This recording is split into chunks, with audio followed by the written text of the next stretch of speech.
Saatnya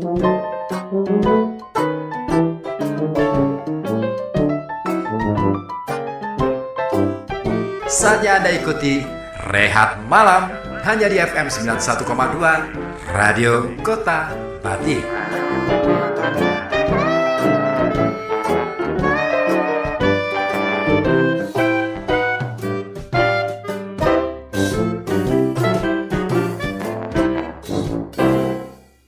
Zhang Baudrillard itu dia membuat semacam tesis bahwa manusia di era posmo itu adalah para pemuja simbol. Dan manusia, kenapa kok bisa seperti itu, terjadi seperti itu? Karena di dalam dunia, di dalam kehidupan mereka yang ada hanya sebuah simbol-simbol. Nah, simbol itu kemudian menjadi berlebihan, over konsumsi, over produksi gitu kan. Dan akhirnya manusia tidak lagi bisa membedakan mana yang real dan mana yang fiksi. Jadi fakta dengan fiksi akhirnya menjadi kabur, Tercampur. Dan itu diawali dari yaitu tadi media sosial, salah satunya. Rame-rame kan kemarin itu di media sosial orang bisa bertengkar berlama-lama hanya untuk membela yang nggak jelas juga. Iya ya. Ngapain mereka ya? Iya kan? Seolah itu adalah kondisi real. Padahal itu semua kan belum tentu. Betul.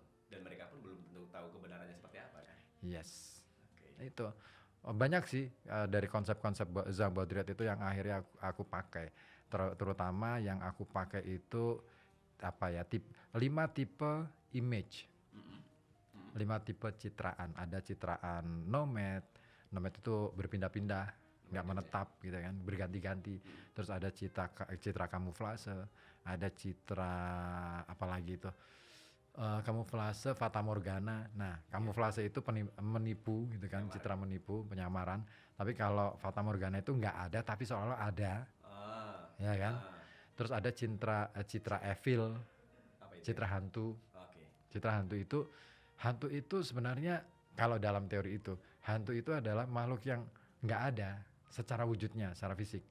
Tetapi dia menjadi ada karena halusinasi dari manusia. Okay. Nah, itu menurut teorinya Zhang Baudrillard.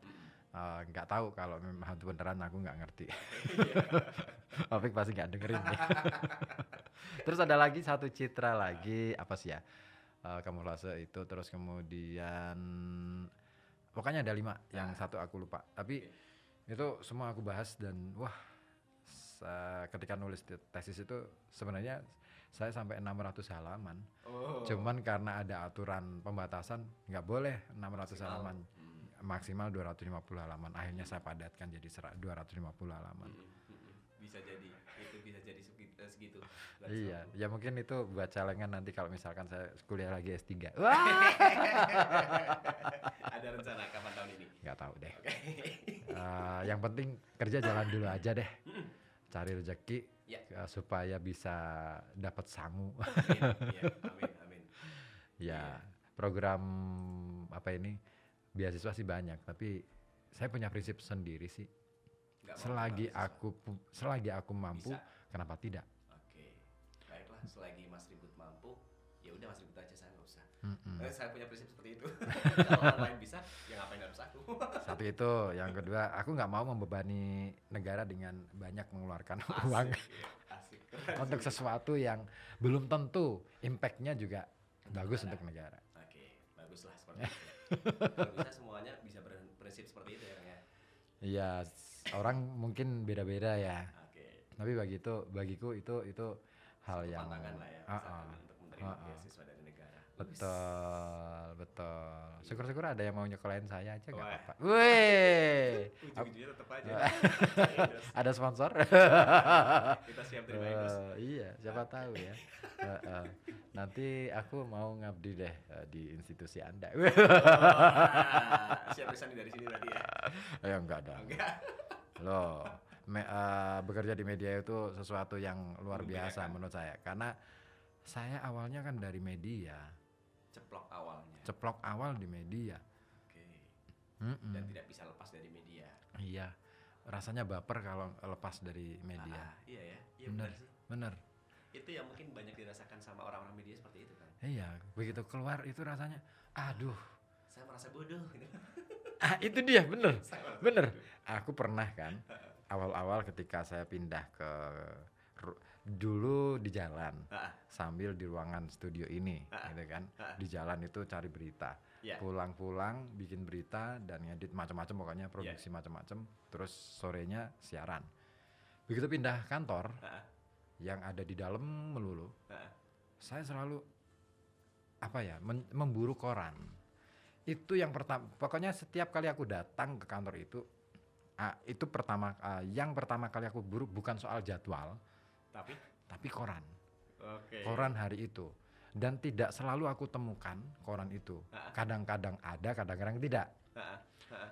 Begitu ketemu, baca-baca berita. Terus itu berlangsung beberapa hari gitu. Terus akhirnya merenung aku. Buset, ternyata aku baru tahu kalau ini ada kejadian ini. Iya kan? Telat akhirnya. Berasa bodoh, betul. Berasa bodoh. Betul. Iya, dan alhamdulillah kita masih beruntung sih, kita masih bisa bekerja di ini. Iya. Di Di media. Tapi kita nggak minteri juga. Itu dia. Iya kan? Artinya paling tidak buat kita lah, pinter buat kita sendiri lah. Yes. Yang terpenting adalah bagaimana kita bisa membuat orang lain juga merasakan impact apa yang kita berikan gitu loh. Iya. Ini kalau ngomongin soal metaverse sebenarnya di film-film ini dari dulu sudah banyak ya Kang ya? Ada banyak itu kan ya kayak gini sih sebenarnya. Dulu itu misi Amerika untuk membuat Apollo itu kan diawali dari cerita fiksinya yang ditulis oleh Jules Verne. Misi untuk ke rembulan itu berangkat dari hanya impian Jules Verne tentang bagaimana manusia bisa sampai ke bulan. Dan itu ditulis dalam novel. Dan gara-gara novel itu akhirnya Amerika membuat NASA. Ingin mewujudkan itu Apollo, kemudian muncullah pesawat Apollo, ekspedisi Apollo sampai ke bulan kan gitu ya. Ya kadang-kala memang fiksi. Ya, nah ini dia, aku suka nih.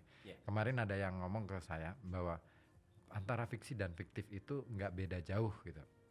Kalau saya sih nggak, fiksi itu beda dengan fiktif. Kalau fiktif itu bohong. Tapi kalau fiksi itu adalah dunia kemungkinan. Bisa jadi nyata. Bisa jadi ada, bisa jadi tidak.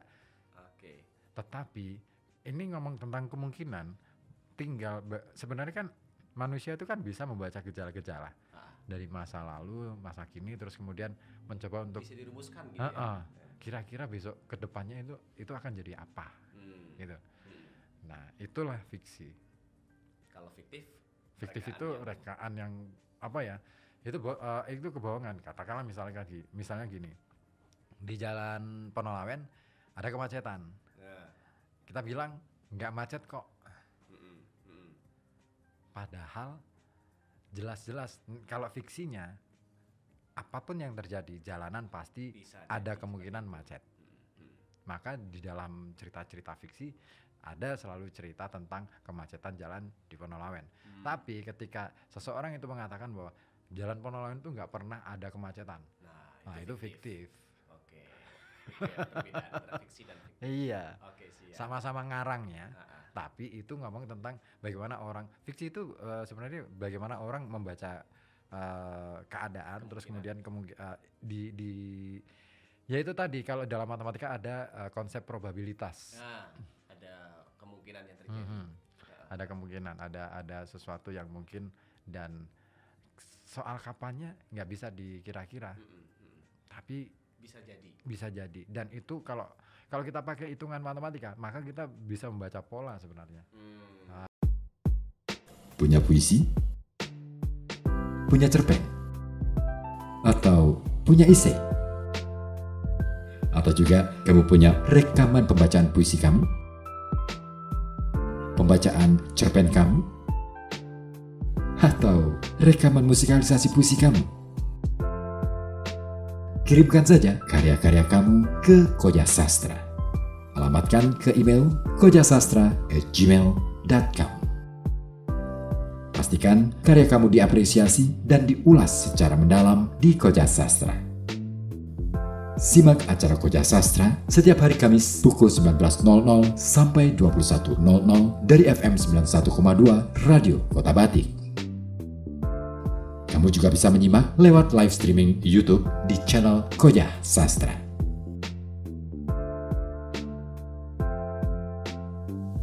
Dengan ilmu pengetahuan, kita bangun peradaban. Dengan teknologi, kita bangun kemajuan. Dan dengan sastra, kita bangun kehalusan budi dalam berkebudayaan.